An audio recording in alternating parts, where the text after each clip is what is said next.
Imagine a small village. It sits quietly on the banks of the Malaprabha River in Karnataka. This village is called Aihole. Today it seems sleepy, but long ago this was a bustling city. It was a place of great learning, a place of great experiments. To visit Aihole is to travel back in time. We go back almost 1500 years. We arrive in the kingdom of the Chalukyas. Here, kings were not just warriors. They were also great builders. They wanted to build homes for their gods. But they faced a big question. What should a house for a god look like? Aihole is where they tried to find the answer. The Chalukya kings were very powerful. They ruled a large part of southern India. Their empire was a place of wealth and ideas. They worshipped many gods. Shiva, Vishnu, Durga, each needed a home, a temple, a mandir. But in the 6th century, the idea of a permanent stone temple was still new. Before this, shrines were made of wood or brick. They did not last long. The Chalukyas wanted something eternal, something that would stand for centuries.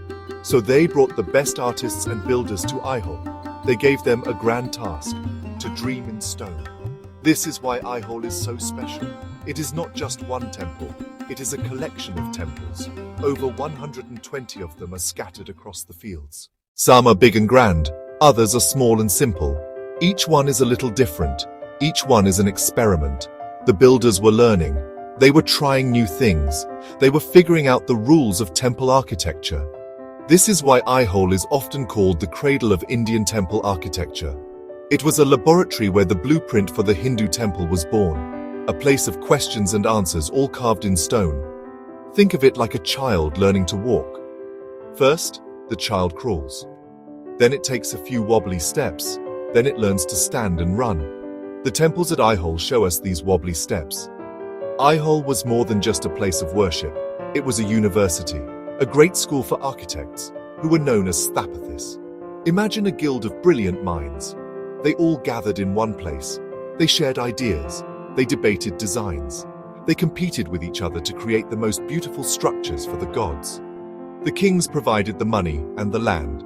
The Sthapathis provided the vision and the skill. The result was an explosion of creativity. Aihole became the epicenter of a great architectural movement that would shape India for the next 1,000 years. What were they learning? They were learning the language of stone, how to cut it, how to shape it, how to join massive blocks without mortar. They were also learning the Shastras, the ancient texts on art and architecture. These texts gave them rules about proportion, about direction, about the placement of idols.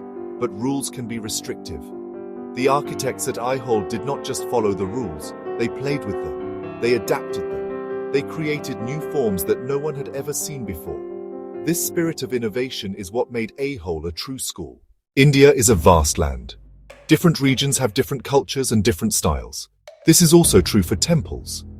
In the north of India, a style called Nagara developed.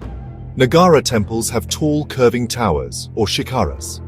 In the south, the Dravida style became popular. Dravida temples have pyramid-shaped towers, built in steps called vimanas. Aihole is located in the Deccan, the land between the north and the south. It became a meeting point, a place where these two great styles met, mingled, and created something new. The Chalukya kings ruled an empire that stretched from the north to the south. Their architects would have seen temples in many different regions. They brought these diverse ideas back to Aihole. Here, in this creative melting pot, they did not just copy the Nagara or Dravida style. They blended them. They took an element from one and combined it with an element from another. This fusion created a unique Chalukyan style. It was a bridge between the two major traditions, a conversation in stone between the north and the south. We can see this conversation happening in the temples themselves. Look at the Huchimali Gudi temple. It has a simple sloping roof and an early version of a northern-style shikara built on top. It is a small tower, almost like a first attempt. Then look at the Gauda Gudi temple. It stands on a high platform, a feature seen in many northern temples. But its structure is open and pillared, which feels more southern. The architects were picking and choosing elements, like a chef creating a new recipe. They were not bound by geography. The Durga temple is perhaps the best example of this fusion. Its rounded apse is a very old, native design. but rising above the main shrine is a small damaged shikara. This shikara is clearly in the northern Nagara style. It is curved and looks like a beehive. So here we have a southern plan with a northern tower. This was revolutionary. It showed that styles were not rigid. They could be combined to create powerful new expressions of faith. Aihole teaches us that Indian culture has always been about dialogue and assimilation, not about rigid boundaries. The experiments at Aihole did not stay in Aihole. The school was so successful that its students and its ideas traveled far and wide. The lessons learned here in this small village became the foundation for much grander temples. The Chalukyas themselves took these ideas to their later capitals. At Pattadakal, just a few kilometers away, we see the results. The experimental phase is over. The architects are now masters of their craft. The temples at Pattadakal are larger, more confident, and more refined. They are the graduation ceremony of the Aihole school. The influence of Aihole spread even further. The styles developed here can be seen in the great temples of the Rashtrakutas at Ellora. They can be seen in the temples of the Hoysalas at Belur and Halebidu. The seeds that were planted in the soil of Aihole grew into mighty trees all across the Deccan and southern India. Understanding Aihole is like finding the first chapter of a great book. Without this chapter, the rest of the story does not make sense. It gives us the context. It shows us the origins of the magnificent temple architecture that India is famous for. So, why is Aihole so important? It is important because it shows us the human side of creation.